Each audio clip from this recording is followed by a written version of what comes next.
transgenerismo, transexualidad e identidad de género, adoptada por el Presbiterio General en sesión 5 y 7 de agosto de 2017.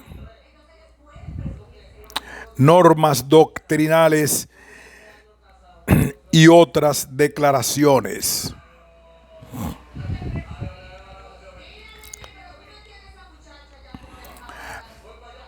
Adoptada por el Presbiterio General en sesión 5 y 7 de agosto de 2017.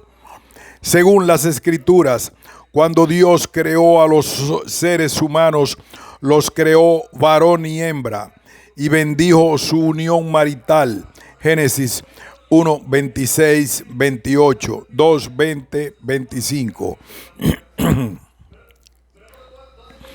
Otros autores posteriores de las Escrituras interpretaron que este acto doble de creación y bendición implicaba normas morales como el cultivo mutuo de la identidad entre esposo y esposa y la prohibición de la inmoralidad sexual y el divorcio. Mateo 19, 4, 9, Marcos 10, 5, 12, 1 de Corintios 7, 12, 20, Hebreos 13, 4, Moisés el profeta, Jesús el Mesías y Pablo el apóstol se unen en un testimonio común sobre la bondad de la complementariedad biológica de la humanidad y las normas morales que deben regir en la conducta sexual entre varón y hembra. En décadas recientes hemos presenciado la constante erosión de las normas morales bíblicas que rigen la conducta sexual, conforme estas normas que, entre otras cosas, se refieren a las relaciones sexuales fuera del matrimonio, a la actividad homosexual, a la fidelidad matrimonial, a la procreación y al divorcio, han ido cediendo lugar en la cultura más amplia a ciertas formas más permisivas de entender las cosas. Han surgido retos nuevos, más fundamentales al concepto mismo de la complementación biológica. Este momento transgénero, como se lo ha llamado, en que una persona puede escoger una identidad de género que varíe de su sexo biológico, demanda una evaluación bíblica y teológica.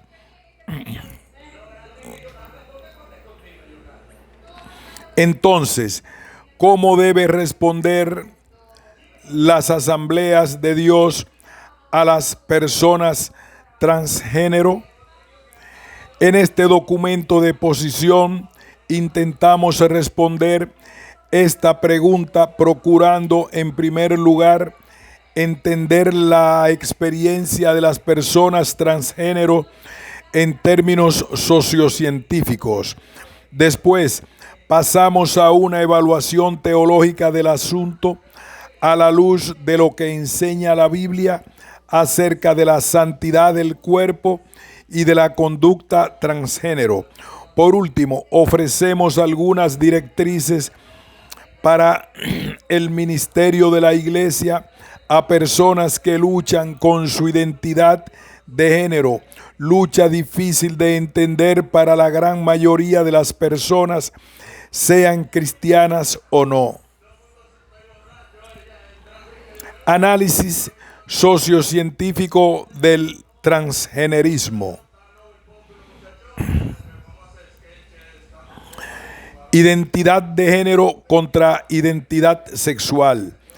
El transgénero está representado por la T en el conjunto de iniciales LGBTQIA+,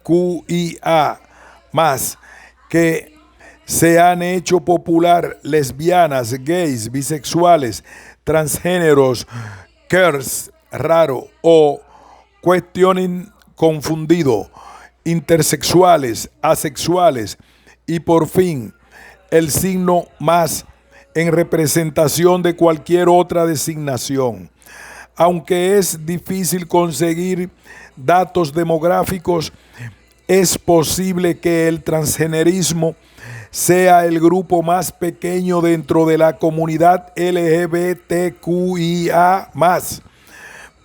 Por vía de comparación, la homosexualidad podría representar entre el 1 y el 2% de la población de los Estados Unidos de América, con un número mayor de hombres que de mujeres.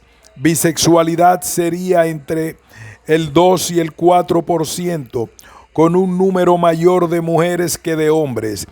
La intersexualidad entre el 1 y el 4%, la asexualidad el 1% y el transgenerismo 0.6%, basado en una amplia definición del término, aunque algunos investigadores le asignan un índice menor del 0.1%. Transgénero se puede referir a todo individuo cuya identidad de género, definida culturalmente como un sentido interno de género, difiere de algunas maneras de su sexo de nacimiento o biológico. El término transexual se usa típicamente para definir a quien busca ayuda médica para cambiar su sexo biológico o de nacimiento. Un paso significativo en la concepción moderna del transgenerismo fue la separación entre el género como creación social y el sexo biológico determinado al nacer. El hecho de nacer mujer ya no significa que la persona esté limitada a ser mujer conforme a las expectativas de la sociedad.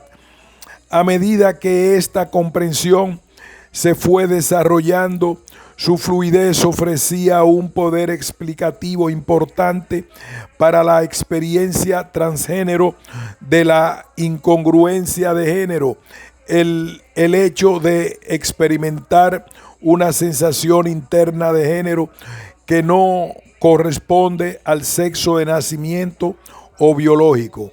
Aunque por definición el transgenerismo no es lo mismo que la homosexualidad, hay suficientes coincidencias entre ambos para que algunos consideren el transgenerismo como una homosexualidad con otro nombre. Por ejemplo, si una persona transgénero es biológicamente del sexo masculino, pero percibe su identidad como femenina y se siente atraída hacia los hombres, los que ven a esa persona como del sexo masculino considerarían que siente una atracción homosexual. Por otra parte, esa misma persona se consideraría a sí misma como heterosexual debido a su identificación con el sexo femenino. Ahora bien, ¿cuál sería la definición si esta persona transgénero se hubiera sometido a una cirugía de reasignación de sexo? Nuestra cultura no se ha puesto de acuerdo en cuanto a la respuesta, sin tener en cuenta aspectos como su inclusión dentro de la sigla LGBTQIA+, los beneficios políticos compartidos y la coincidencia entre las comunidades transgénero y gay. El transgenerismo se mantiene culturalmente distinguible de la homosexualidad, puesto que lo primero tiene que ver con la identidad de género, su identificación como varón, hembra u otro, mientras que lo segundo tiene que ver con la orientación sexual, atracción sexual hacia el mismo sexo. Aunque se reconoce las coincidencias entre la comunidad transgénero y la homosexual, es importante que recordemos que aquellos que se identifican como transgénero no son forzosamente homosexuales. Hoy en día es típico que se use el término transgénero como una designación amplia que abarca infinidad de maneras en que las personas pueden experimentar y expresar la incongruencia entre su sexo de nacimiento y su identidad de género. Se ha aplicado este término transgénero a una diversidad tan amplia de personas como los niños que luchan con su sentido de género, transformistas y personas intersexo que han nacido con rasgos masculinos y femeninos y que no permiten la identificación fácil, aunque por la razón de haber nacido sin un sexo de nacimiento claro. Muchas personas intersexo no quieren aceptar la etiqueta de trans.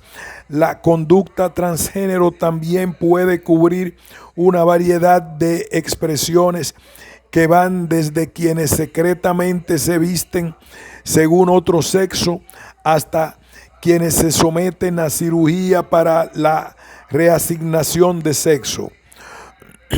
No hay una explicación del transgenerismo que cubra todas las situaciones, ni hay una respuesta general para el dolor que sufren las personas transgénero.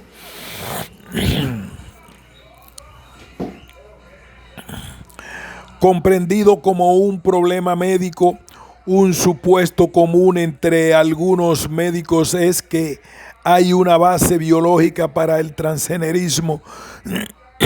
Sin embargo, años de estudio y los debates dentro de la comunidad médica sobre la causa del transgenerismo no han arrojado conclusiones claras, aunque se pueda demostrar que hay una base biológica para el transgenerismo.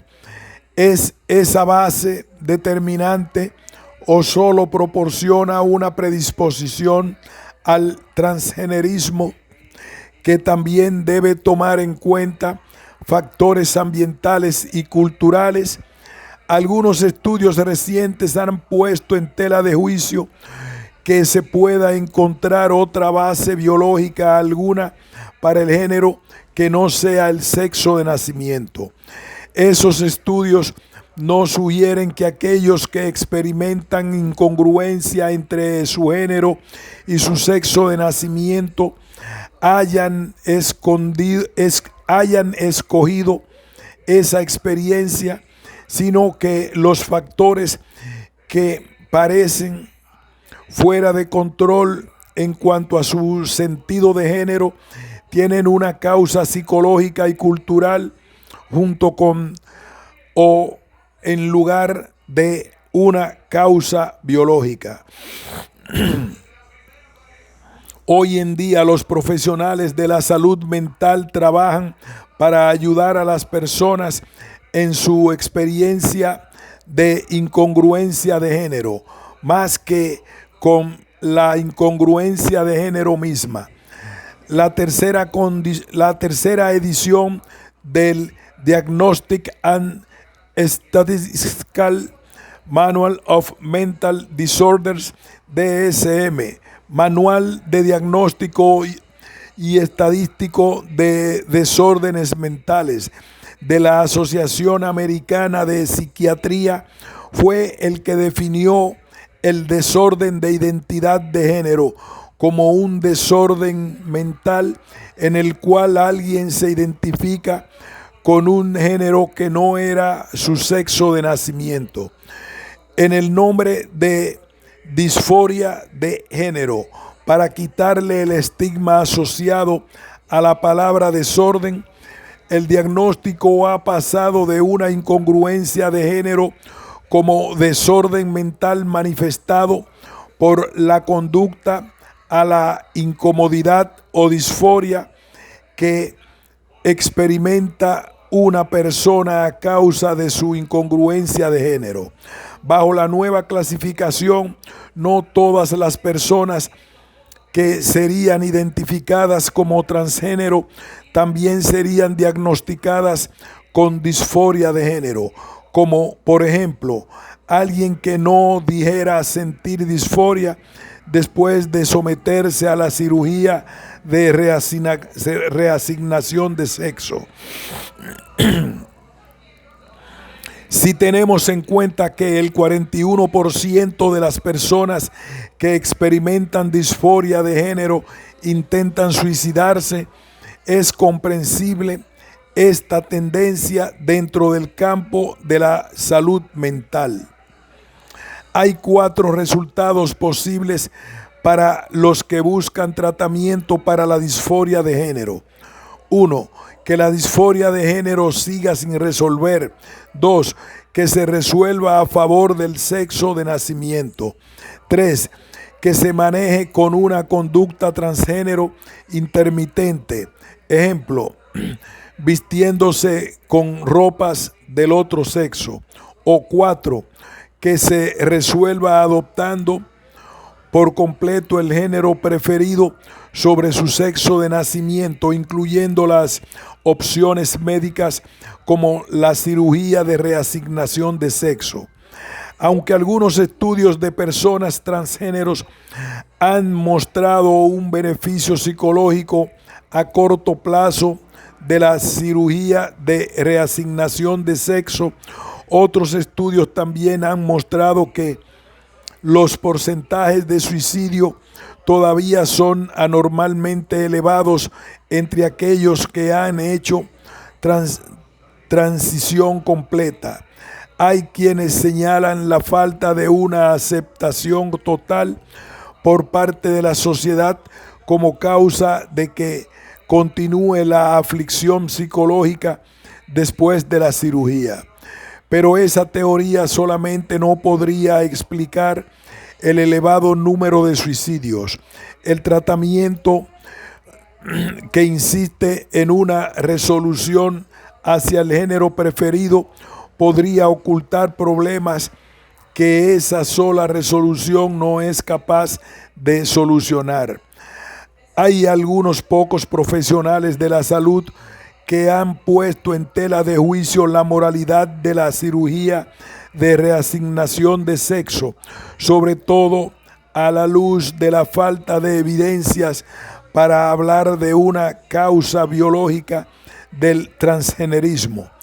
Una respuesta quirúrgica invasiva que comprenda la eliminación de órganos sanos podría no ser la solución ética de lo que tal vez es un problema psicológico de raíces profundas. En ese caso, no se resuelve el problema radical a largo plazo. Debido a estas preocupaciones, algunos hospitales ya no autorizan las cirugías de reasignación de sexo. En los niños diagnosticados con disforia de género, las opciones de tratamiento incluyen un enfoque de esperar y observar, o bien de animar al niño a identificarse con su sexo de nacimiento, o animarlo a identificarse de acuerdo con su incongruencia de género. Esta última opción podría incluir hasta la facilitación de inhibidores hormonales para retrasar la pubertad, de manera que los niños tengan tiempo de entrar a la adolescencia antes de tomar la decisión sobre cómo solucionarán su incongruencia de género. Este último tratamiento parece irresponsable, teniendo en cuenta los potenciales riesgos de esterilidad, el impacto en la masa ósea y el desarrollo del cerebro, y que la mayoría de los niños diagnosticados con disforia de género no llevarán ese diagnóstico a la vida adulta. La disforia de género sí se presenta en toda la comunidad transgénero y trae consigo algunas formas negativas y peligrosas de conducta, desde actividades que dañan el cuerpo y que van desde cortarse hasta el suicidio. El hecho de decir que es un problema psicológico que necesita tratamiento no elimina la dimensión espiritual, específicamente de la disforia de género o del transgenerismo en general. Esta dimensión espiritual también debe ser atendida. Según el doctor Mark Yarhouse, psicólogo evangélico,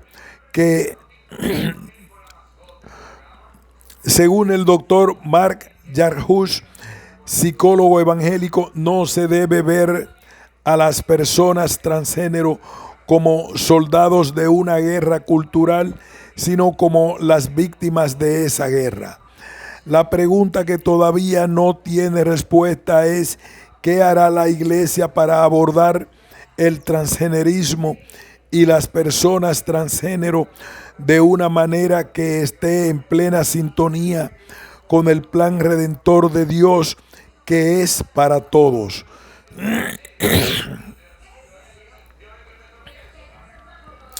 Una respuesta cristiana. A la luz de lo que es el cuerpo, más allá de ciertas formas de conducta que se pueden interpretar como reflejos de transgenerismo, las escrituras no hablan de manera específica sobre una comprensión contemporánea del género como un concepto fabricado por la sociedad y diferente del sexo biológico. La mejor manera de dar una respuesta cristiana a las escrituras para presentar textos demostrativos aplicables a la luz de ciertas formas de conductas concretas. Una respuesta cristiana a la luz de lo que el cuerpo es, más allá de ciertas formas de conducta que se pueden interpretar como reflejos del transgenerismo, las escrituras no hablan de manera específica sobre una comprensión contemporánea del género como un concepto fabricado por la sociedad y diferente del sexo biológico. La mejor manera de dar una respuesta cristiana al transgenerismo es a través de una teología biológica del cuerpo, en vez de combinar las escrituras para presentar textos demostrativos aplicables a la luz de ciertas formas de conducta concretas. En el núcleo mismo de la experiencia transgénero encontramos la incongruencia del género, una sensación interna de género que no armoniza con el sexo de nacimiento de la persona. Una forma común de resolver esa incongruencia es favorecer el sentido interior del género como la representación del verdadero yo de la persona en contra de su cuerpo. Hay quienes en la iglesia difieren una gama de expresiones del transgenerismo, diciendo que el yo interior de la persona, que se identifica con el alma, es el que debe determinar cuál es el género y no el cuerpo. En otras palabras, si alguien que tiene genitales masculinos tiene la sensación interior de que es un ser femenino, entonces la manera correcta en que se debe entender a esa persona es como ella. El cuerpo no tiene peso alguno en la decisión. Sin embargo, la teología bíblica del cuerpo sostiene la esencialidad del cuerpo en la determinación de nuestra identidad. El testimonio de las Escrituras sobre la santidad del cuerpo sigue en pie a pesar de la cambiante comprensión cultural del género. Las Escrituras no hablan del transgenerismo como se lo entiende hoy, pero sí habla a la comunidad transgénero y a la iglesia. Una teología bíblica del cuerpo puede ayudar a la iglesia a desarrollar una respuesta al problema del transgenerismo que respete la intención de Dios para el ser humano y su redención. Una teología bíblica del cuerpo abarca necesariamente tres doctrinas cristianas centrales: la creación de la humanidad, la encarnación de Jesús y la resurrección de los creyentes. A través de estas dos doctrinas se puede apreciar a plenitud el testimonio que dan las Escrituras sobre el cuerpo humano. Estas doctrinas también sirven de fondo a la comprensión de pasajes que se aplican de manera más directa a las conductas relacionadas con el transgenerismo. En Génesis 1, 26, 31 se dice que Dios creó, bendijo y dio órdenes a la humanidad como ser masculino y femenino. Los seres humanos son creados a la imagen de Dios como hombre y mujer. La imagen de Dios se refiere por lo menos al papel de la humanidad sobre la creación como representante de la autoridad de Dios. La bendición de Dios a la humanidad, como otras bendiciones de Dios que aparecen en el Génesis, tiene que ver con la continuidad que en este caso refiere la procreación. Si la humanidad ha de representar a Dios sobre la tierra, entonces el ser humano debe llenar la tierra. De aquí que el primer mandato de Dios a la humanidad es que sea fructífera y se multiplique. La creación como seres masculinos y femeninos permite que el ser humano sea fructífero y por extensión cumpla el llamado a ser imagen de Dios. En todo esto, el aspecto corporal de masculinidad y feminidad tiene suma importancia. En todo esto, el aspecto corporal de masculinidad y feminidad tiene suma importancia. El hecho de que haya ser masculino y ser femenino hace posible la capacidad de reproducirse sexualmente. Incluso después de la caída de la humanidad, la capacidad reproductora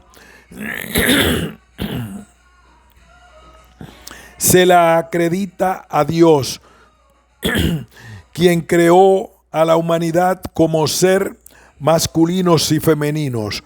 Génesis 4:1. Y lo mismo sucede con la condición constante de la humanidad como creación a la imagen de Dios. Génesis 5:1, 3, 9, 6. El hecho de que Dios creara a la humanidad como ser masculino y ser femenino es al menos porque Dios tiene la intención de que los seres humanos se reproduzcan. A lo sumo, la intención de Dios de que la humanidad sea femenina y masculina se debe relacionar con el hecho de que el ser humano estaría incompleto si la existencia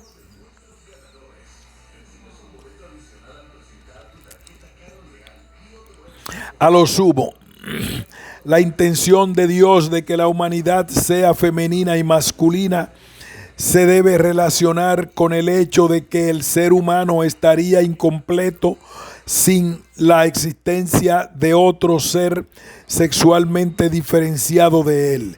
Génesis 2, 18, 25. Describe la relación inicial entre la mujer y el hombre con el reconocimiento por parte de Dios de que no es bueno que el hombre esté solo. La construcción de la mujer a partir del hombre es la que lleva al hombre a reconocerse a sí mismo como varón, de la misma manera que la reconoce a ella como mujer. Hasta el versículo 23, la palabra hebrea que se traduce como hombre es Adán, relacionada con la palabra hebrea Adamá, traducida como tierra. Después de la creación de la mujer, la Isha se identifica al hombre por vez primera como Ich, porque la mujer Icha, Cha, salió del hombre, el Ich. El hombre, como ser masculino, se mantiene incompleto sin su complemento sexual biológico, sin el cual a ella ni a él se los podría conocer, ni ellos se podrían conocer a sí mismos como mujer y hombre. Como han señalado numerosos teólogos, al menos desde Karl Barth, es posible que Dios quiera que la humanidad sea a su imagen como hombre y mujer, porque esto hace necesariamente que los humanos, seres relacionales, los cuales al no estar completos el uno sin el otro, también se dan cuenta que sin Dios siguen incompletos. Nuestro cuerpo dotado de un género sirve como testimonio de nuestra responsabilidad de vivir como imagen de Dios y del hecho de que individualmente en nosotros mismos estamos incompletos. En Mateo 19:4 y Marcos 10:6, Jesús ratifica el reconocimiento bíblico de dos sexos humanos distintos, el femenino y el masculino. A partir del Génesis 1:26-27, el Antiguo Testamento, a partir del Génesis 3, también relata el papel del pecado en la corrupción de la naturaleza humana. El Nuevo Testamento señala la corrupción de la humanidad hasta el punto de afectar los apetitos sexuales. Romanos 1:18-32. No hay un aspecto de la experiencia humana que no haya sido afectado por el hecho de que somos seres caídos. Entre estos se incluyen, aunque no se limitan, la biología, la razón, la espiritualidad, la identidad personal y las relaciones entre todos los aspectos de la humanidad. La relación con el Creador y con el resto de la creación, incluyendo los demás seres humanos, también es afectado por el hecho de que somos seres caídos. La salvación que encontramos en Cristo incluye la sanidad de que somos seres caídos. La salvación que encontramos en Cristo incluye la sanidad de los efectos de esta caída, de manera que ningún aspecto de nuestra humanidad o de la experiencia humana debería quedar sin el efecto de la redención de Dios a través del Señor encarnado. En ningún lugar recibe el cuerpo humano mayor honra que en la doctrina de la encarnación. El hecho de que la palabra de Dios se hizo carne y habitó en medio de la humanidad, Juan 1:14, muestra que el cuerpo humano, tal como fue creado por Dios, puede encarnar la presencia de Dios. Jesús nació, vivió y murió con una vida plenamente humana, como Dios en la carne, pero sin pecado. Su resurrección fue una resurrección física como ser humano, la primicia de todos aquellos a quienes Dios resucitará. Corintios 15, 20, 23. Jesús vivió con todas las experiencias de un cuerpo humano y toda la diferenciación que posee un cuerpo humano en comparación con otros cuerpos humanos. Creció hasta alcanzar una cierta estatura y con rasgos específicos que lo hicieron identificable para todos aquellos que lo conocieron. Nació de una descendencia que lo marcaba como judío dentro de Israel y en el mundo romano más amplio. Tuvo una constitución sexual que lo identificaba como varón. Hasta las llagas de su cuerpo que ayudaron a identificarlo como el Señor resucitado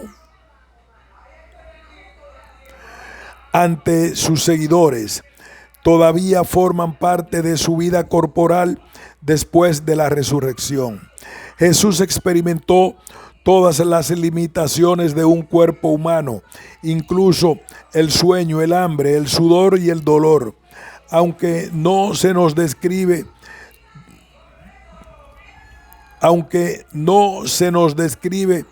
todo respecto al cuerpo de Jesús, su altura, peso, complexión, color del cabello, color de los ojos, etc. Lo que sí se describe lo revela como una persona plenamente humana, con todo lo que posee un cuerpo, desde herencia genética hasta el hambre diaria.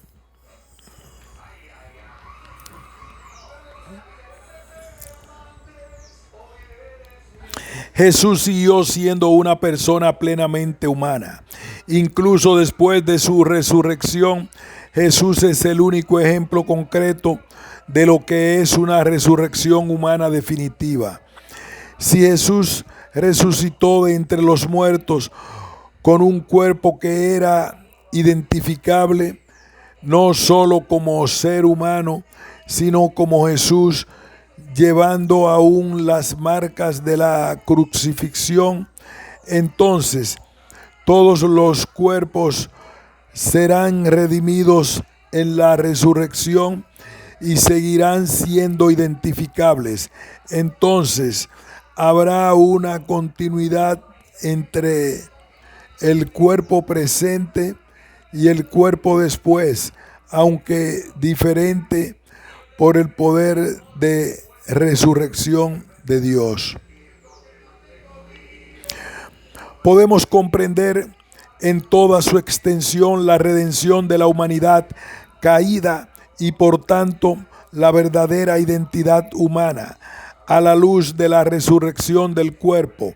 Las enseñanzas más significativas sobre la resurrección del cuerpo en el Nuevo Testamento proceden de los relatos de la resurrección de los evangelios y en 1 de Corintios 15, en ambas fuentes se destacan la continuidad y la discontinuidad entre los cuerpos humanos antes y después de la resurrección. Sin embargo, la presencia misma de un cuerpo es un hecho plenamente asegurado. En Lucas 24 y Juan 20, Jesús debe mostrar su resurrección. No es la resucitación de un cadáver ni la aparición de un espíritu. Jesús muestra que no es una aparición cuando ofrece su cuerpo para que los discípulos lo toquen y al comer frente a ellos. Sus cicatrices prueban que Él es el mismo Jesús que había sido crucificado. Lucas 24, 37, 43. Juan 20, 20, 27. Las pruebas de su resurrección dependen de esta continuidad corpórea, la cual a su vez se convierte en la garantía de nuestra resurrección física. Jesús, como el Señor resucitado, no está menos encarnado que antes.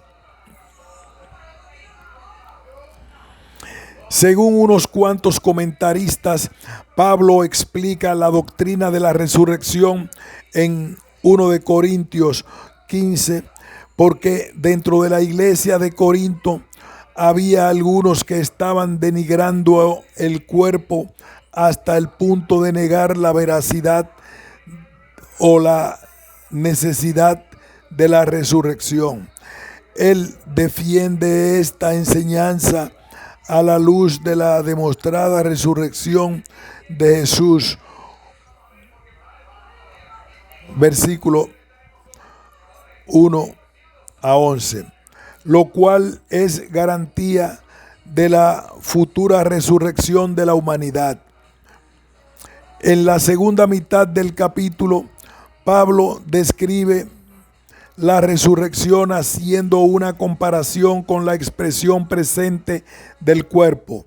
Habrá una continuidad entre el cuerpo resucitado y el cuerpo presente, de la misma manera en que hay una continuidad entre una planta y la semilla de la cual ha brotado.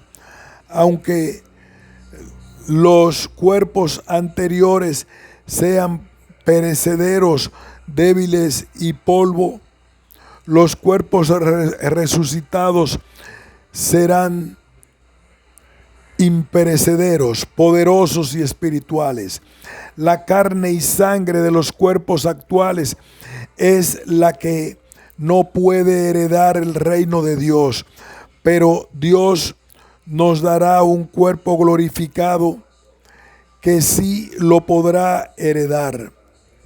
La diferencia entre el cuerpo natural y el cuerpo glorificado es la mortalidad y no una diferencia corpórea. La doctrina de la resurrección establece que hay una continuidad del cuerpo humano como la intención de Dios en la salvación de la humanidad. El Dios que creó al ser humano como ser completo, con cuerpo y una naturaleza inmaterial, tiene la intención de que en el mundo venidero seamos también seres completos. La resurrección no se habrá completado hasta que los cuerpos se hayan levantado a la vida. Aunque esto significa que no haya experiencia de Dios entre la muerte física y la resurrección. Corintios 5, 6, 8. Sí significa que la plenitud no se expresa sin el cuerpo. La Biblia presenta a los seres humanos como unidades completas, como cuerpos hechos de polvo, que recibieron la vida inicialmente del aliento de Dios, Génesis 2:7, y que un día se convertirán en cuerpos glorificados que recibirán su vida del Espíritu de Dios. Ninguna explicación sobre el cielo que haga de la resurrección final algo decepcionante puede considerarse un punto de vista cristiano de la vida futura. La verdadera identidad humana es lo que está realizando en relación con Cristo, el cuerpo y una naturaleza inmaterial y que culminará en la resurrección. Ninguna explicación sobre la humanidad que afirme que la vida interior en el verdadero yo, en oposición al cuerpo, es una comprensión bíblica de la humanidad. El yo verdadero es un ser completo, redimido y restaurado por la obra de Cristo para una gloriosa resurrección que reflejará la intención final de Dios para la humanidad corpórea. Esa resurrección comprende todo el cuerpo porque los cuerpos con su género formaron parte de la creación que Dios declaró como buena y no son consecuencia de la caída, porque la condición humana no será menos una vez redimida de lo que fue antes como naturaleza caída, y porque lo que suponemos a partir de los relatos de los evangelios es que Jesús fue reconocido como un ser completo aún después de su resurrección.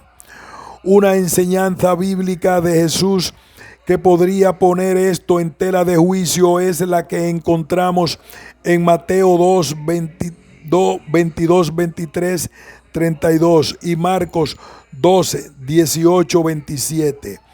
Los saduceos habían desafiado la creencia en la resurrección al presentar a Jesús el caso de una mujer que, de acuerdo con la ley de Moisés, se había casado sucesivamente con 7 hermanos y los había sobrevivido a todos, pero sin darles hijos.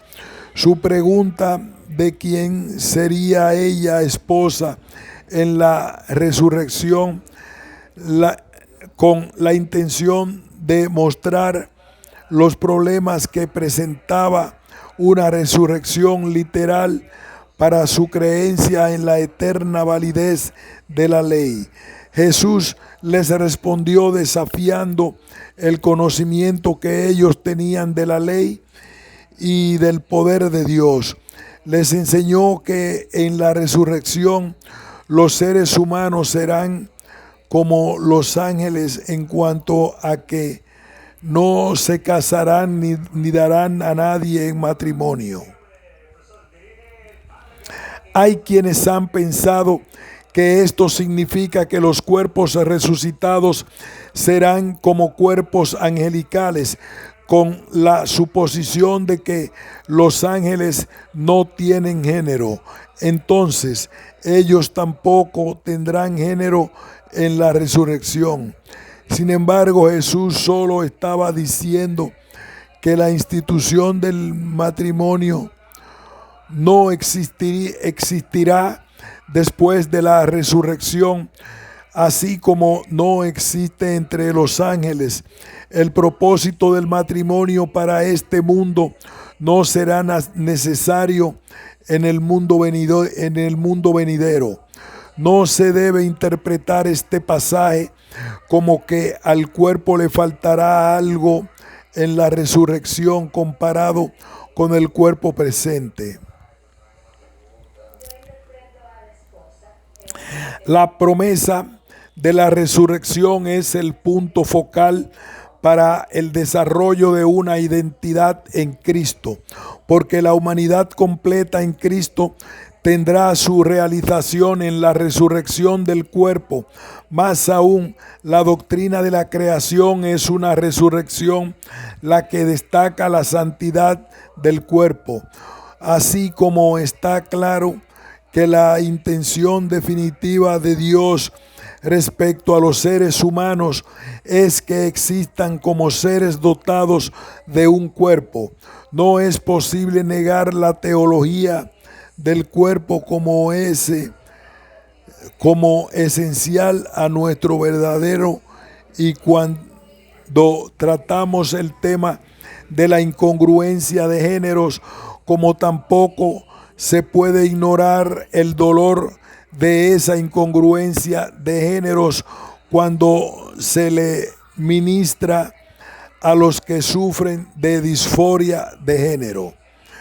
El deseo que tienen muchos de los que sufren de esa incongruencia de géneros de hallar una solución por cambiar su cuerpo es señal de la importancia que tiene el cuerpo en la identidad del ser humano. Se debe tratar con genuina compasión a aquellos que sufren, aunque debido a nuestra creencia en la santidad del cuerpo y la integridad del ser humano, consideremos inaceptable la solución que da tal prioridad a lo interior y no a lo exterior. Esto no significa que aquellos que están luchando con la incongruencia de géneros estén pecando, ni significa que los intentos de resolver la incongruencia contra el cuerpo deban ser considerados como una deliberada rebelión contra Dios antes que una lucha por la supervivencia. Una comunidad en la que 41% de sus miembros intenta suicidarse es una comunidad de personas que sufren.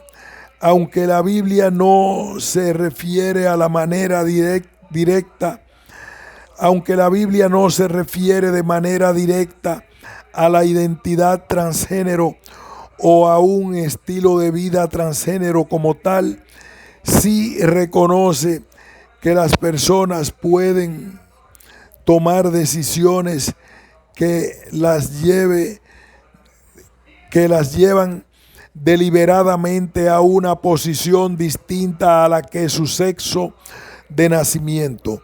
Nadie comprende del todo lo que causa la incongruencia de géneros, pero ciertos estilos de conducta que reflejan una identidad transgénero son moralmente inadecuados desde el punto de vista de una teología cristiana del cuerpo.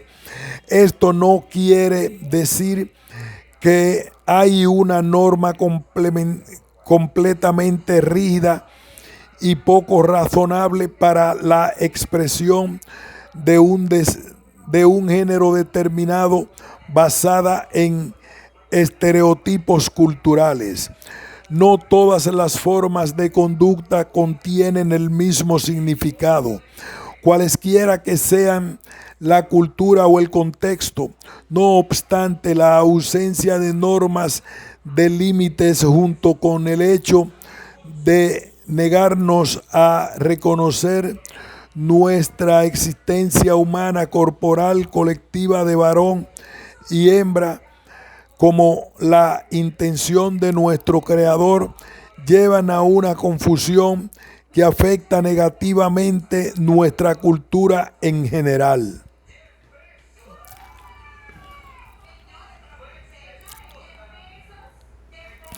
A la luz de la conducta, el versículo que se cita con mayor frecuencia sobre el tema de la conducta transgénero es Deuteronomio 22:5. La mujer no se pondrá ropa de hombre, ni el hombre se pondrá ropa de mujer, porque el Señor tu Dios detesta a cualquiera que hace tal cosa. Este versículo se encuentra en una sección de Deuteronomio 22 centrada en el respeto por la vida humana y la vida animal. Los versículos 9, 11 recuerdan que no se deben mezclar las cosas, que deben permanecer como diferentes, mientras que la segunda mitad del capítulo se refiere a las normas para la protección del matrimonio y de las personas que han sido ofendidas sexualmente.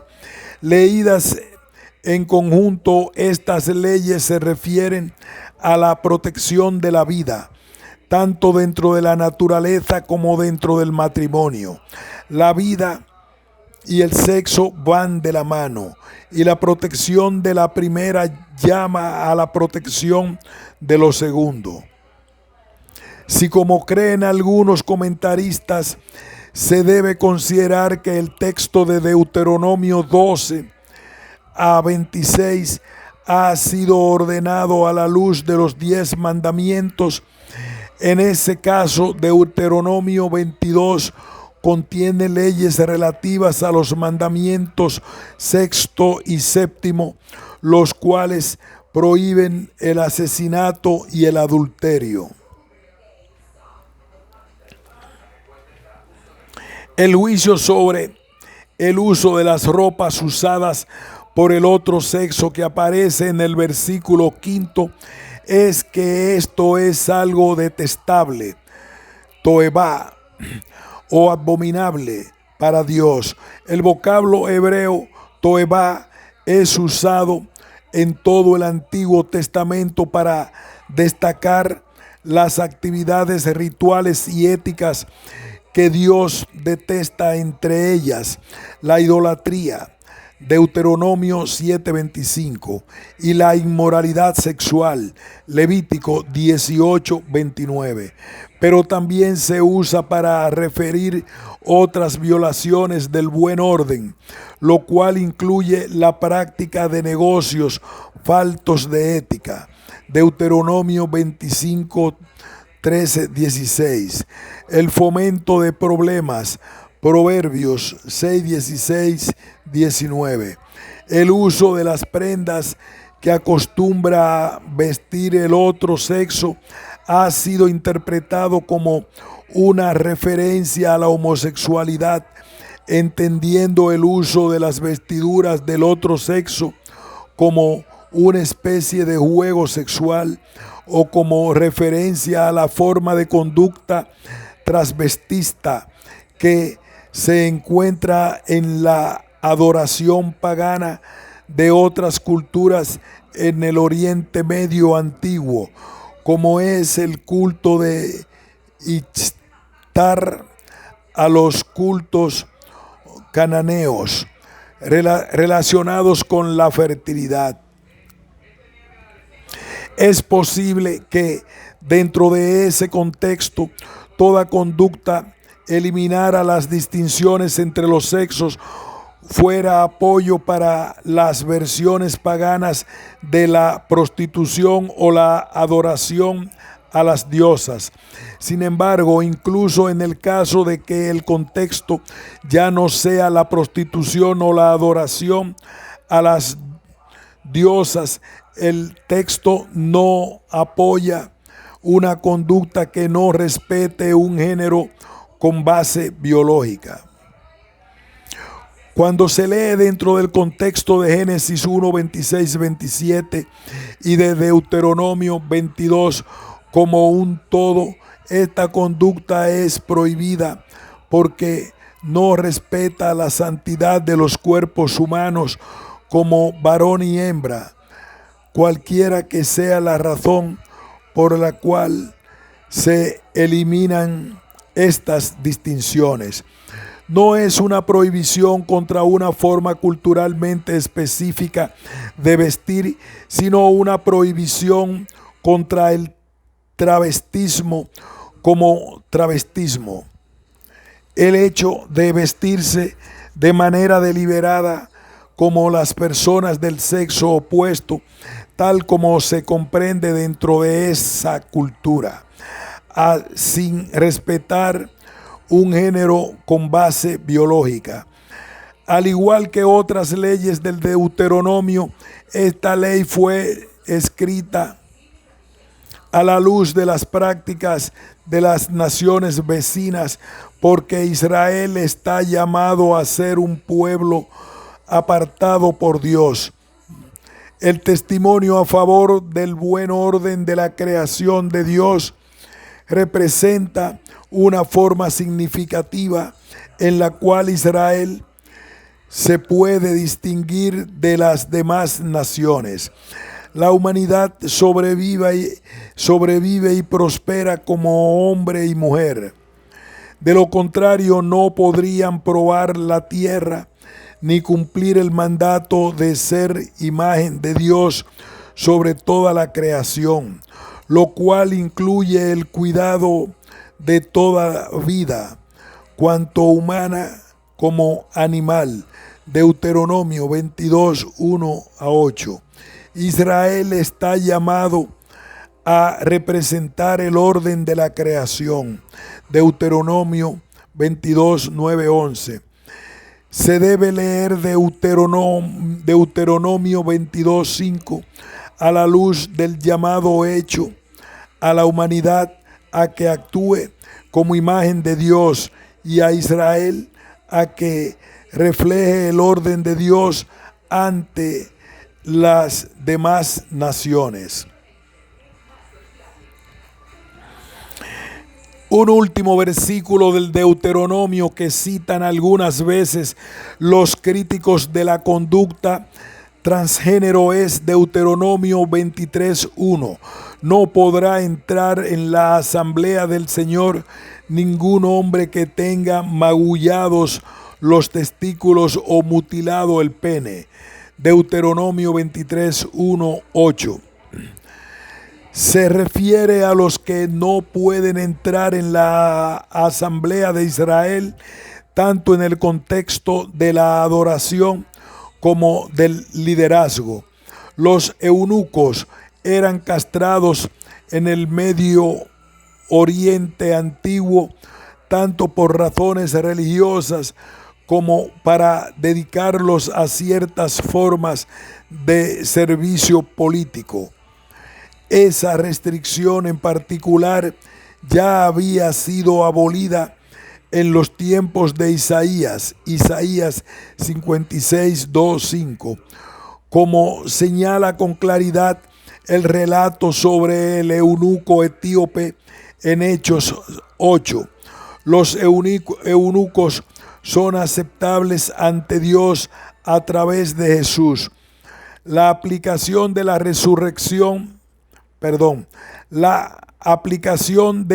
restricción a los eunucos en Deuteronomio 23, que les impide participar en las asambleas del pueblo de Dios, a los transexuales de hoy, además de ser muy débil, no tiene sentido a la luz de la eliminación de tal restricción en Isaías 56 y el ejemplo de Hechos 8. Jesús mismo declara en Mateo 19:12 que es posible convertirse en eunuco por causa del reino de Dios, refiriéndose a la abstención del matrimonio para servir mejor a Dios. Otro pasaje que se menciona contra la conducta transgénero es 1 de Corintios 6, 9, 11, donde Pablo menciona a una serie de hacedores del mal que no entrarán en el reino de Dios, y en ella incluye al malacós y al arsenocoites, aunque el segundo de estos términos se refiere al homosexual como un hombre que yace con otro hombre como si estuviera con una mujer. Se debate el significado del primero de los términos, que puede traducirse como delicado. La mayoría de los expertos cree que se refiere al miembro pasivo en una relación homosexual, mientras que arsenocoites se referiría al miembro activo. Hay quienes sostienen que malacós se refiere a los hombres afeminados o a aquellos hombres que desempeñan el papel de una mujer de una manera significativa. Bajo esta interpretación, Pablo estaría condenando las formas transgéneros de conducta, como la adopción de vestimentas acostumbradas para el sexo opuesto, puesto que Malacos aparece entre dos palabras relacionadas con una conducta sexual incorrecta.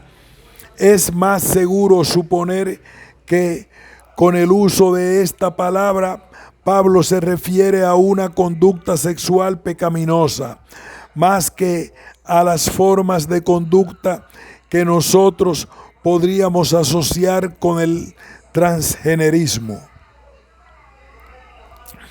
La segunda mitad de 1 de Corintios 6 podría ser más instructiva respecto a ciertas formas de conducta asociada al transgenerismo.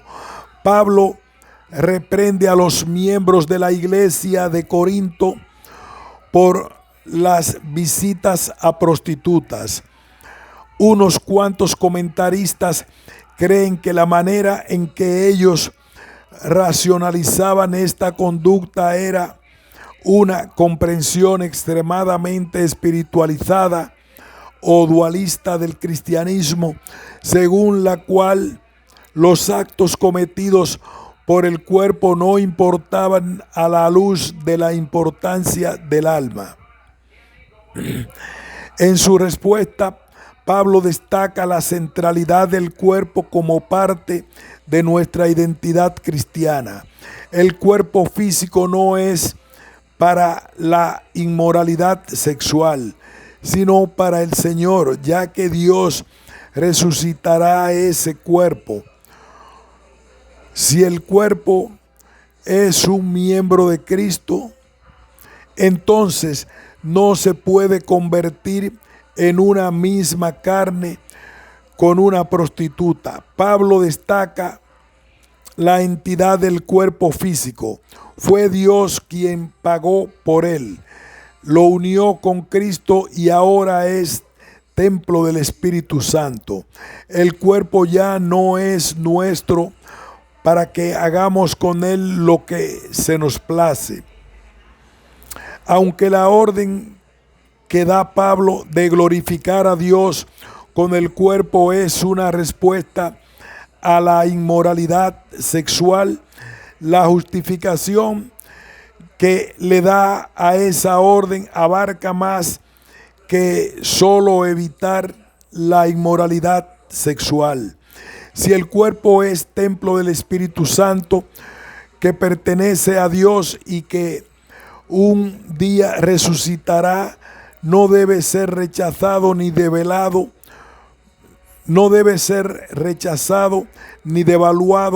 mientras esperamos que esto suceda. Por último, a veces se cita 1 Corintios 11, 2, 12, suponiendo que el problema que Pablo trata de corregir es el travestismo. Pablo ordena a las mujeres que oren con la cabeza cubierta, mientras que los hombres deben orar con la cabeza descubierta, en respeto a su género dentro del contexto de la adoración.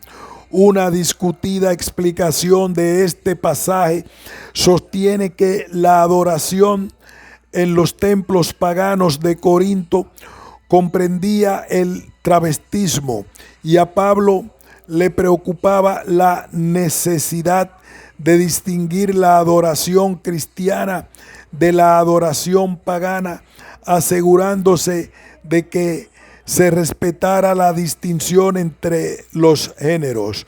No importa cuál sea el trasfondo, Pablo defiende con toda claridad el respeto a la distinción de los géneros en la adoración.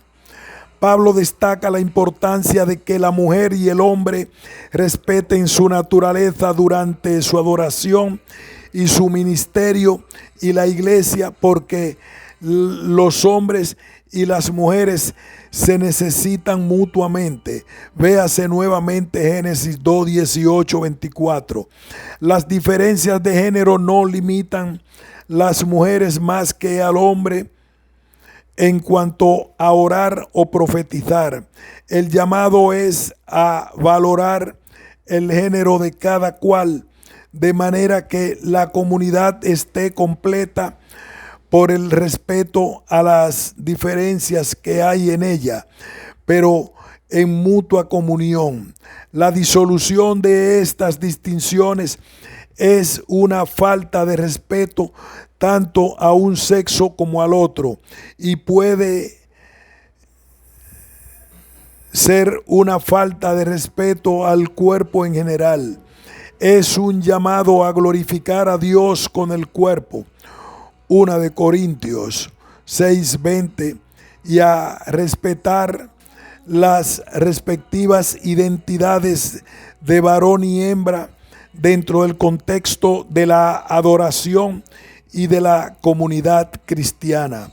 1 de Corintios 11, 2, 12. Una aplicación práctica de la teología del cuerpo. ¿Cómo debe responder las asambleas de Dios a las personas transgénero? Necesitamos enmarcar nuevamente esta pregunta dentro de los términos de la Gran Comisión, que consiste en hacer discípulos de todas las naciones. Mateo 28, 19. Enmarcado de esta manera, el ministerio de la iglesia a las personas transgéneros es esencialmente el mismo que su ministerio a todas las personas, un evangelismo que lleve al arrepentimiento y a la fe en Jesucristo, simbolizada por el bautismo, y un discipulado que le enseñe a los que se convierten a obedecer los mandamientos de Jesucristo en una medida siempre mayor. Con esto no se niega que las personas transgénero presenten algunos desafíos únicos en cuanto al discipulado. Por ejemplo, ¿cómo deben responder los ministros de niños, tanto a un menor como a sus padres, cuando un niño de la iglesia exprese disforia de género? Si una persona transgénero que se ha sometido a cirugía y a tratamientos de hormonas para cambiar su apariencia externa a la de un miembro del sexo opuesto, acepta la fe en Jesucristo, ¿qué aspecto deberá tener el arrepentimiento para esa persona? Si tenemos en cuenta la teología del cuerpo que hemos articulado en los párrafos anteriores, debemos entender con claridad que el ministerio de la iglesia hacia las personas transgénero las debe ayudar a experimentar una integridad cada vez mayor entre su sexo de nacimiento y su identidad de género. Esta es una meta a largo plazo del discipulado. Con todo, no es la única meta del discipulado y ni siquiera el primer asunto que es necesario enfrentar en la vida de las personas transgénero. Al fin y al cabo, el asunto más fundamental en la vida de todas las personas es que estén en Cristo, por usar la expresión del apóstol Pablo. Por lo tanto, si alguno está en Cristo, en una nueva creación, Lo viejo ha pasado, ha llegado ya lo nuevo. Segunda de Corintios 5:17. En ese caso, lo que se debe considerar es cómo crear un ambiente óptimo para que las personas transgénero experimenten una nueva vida en Cristo. La primera característica de tal ambiente es el autoexamen. Aquí son relevantes las célebres palabras de Jesús acerca de la viga y la astilla. Las iglesias que creen en la Biblia critican con razón las formas torcidas de entender las cosas y las prácticas inmorales de la sociedad contemporánea cuando se trata el tema del sexo. Sin embargo, con frecuencia fallan en reconocer las actitudes carentes de amor hacia las personas cuyos puntos de vista y cuyas prácticas son diferentes. El ministerio hacia las personas transgénero y de manera más general hacia las personas LGBT reconoce las palabras que se han dicho y las obras que se han hecho y que revelan una falta de amor hacia esas personas y se arrepienten de ellas. La hospitalidad es la segunda característica. Las ciencias sociales señalan que las personas transgénero experimentan niveles elevados de violencia, rechazo, soledad y pensamientos suicidas. El discurso político contemporáneo que trata al transgenerismo como un frente en la guerra cultural sobre las costumbres sexuales exacerba sus sentimientos de alienación y de rechazo. No se puede comenzar siquiera a darles una respuesta pastoral a las personas transgénero si ellas experimentan un ambiente de rechazo y ausencia de amor en la iglesia local. En cambio, la hospitalidad acoge a las personas en el punto de su vida en el cual se encuentran. Los fariseos y los escribas decían acerca de Jesús: este hombre recibe a los pecadores y come con ellos. Lucas 15:2. ¿Acaso no debería la iglesia emular el liderazgo de Jesús en este aspecto? Una tercera característica de un ambiente óptimo es el holismo. La tentación que deben encarar los pastores es la de reducir a las personas transgénero a su disforia de género o las conductas relacionadas con ella, como si el adjetivo transgénero agotara el significado del sustantivo persona. Ciertamente la disforia de género es un problema de discipulado, pero también son la falta de fe, la falta de oración, la ignorancia de las escrituras, los errores teológicos, las obras de la carne, etc. Los pastores que no hagan frente a estos problemas no ayudarán a las personas transgénero a desarrollar una relación con Jesucristo, una cosmovisión bíblica, las prácticas espirituales y una narrativa centrada en el Evangelio que a su vez ayuden a la persona a resolver su disforia de género y las conductas derivan de ella. Una última característica es la paciencia. La disforia de género se ha formado durante toda una vida llena de causas complejas. La experiencia enseña que la sensación de incongruencia entre el sexo de nacimiento de la persona y su identidad de género no suele desaparecer al instante cuando la persona transgénero se convierte. Por supuesto, esto mismo se puede decir de los pecados enraizados, los malos hábitos y las luchas de largo tiempo, como las adiciones a sustancias.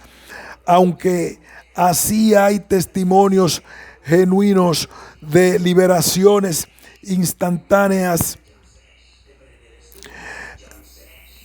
estos son escasos. Como lo ha explicado un autor, el discipulado suele consistir en una larga obediencia en la misma dirección. Y cuando las personas transgénero se comprometen a esta larga obediencia, la respuesta pastoral debe consistir en tener paciencia con ellas, animarlas, corregirlas y perdonarlas a lo largo de la experiencia.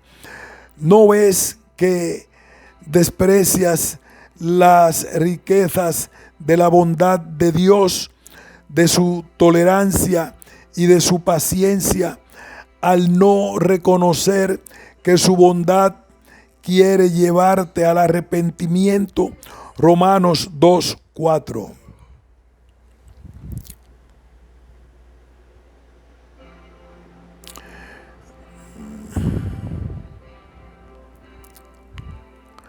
Notas.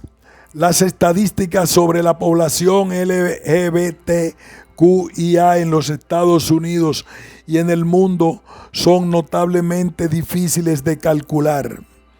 Véase Gary Gates, How Many People Are Lesbian, Gay, Bisexual and Transgender.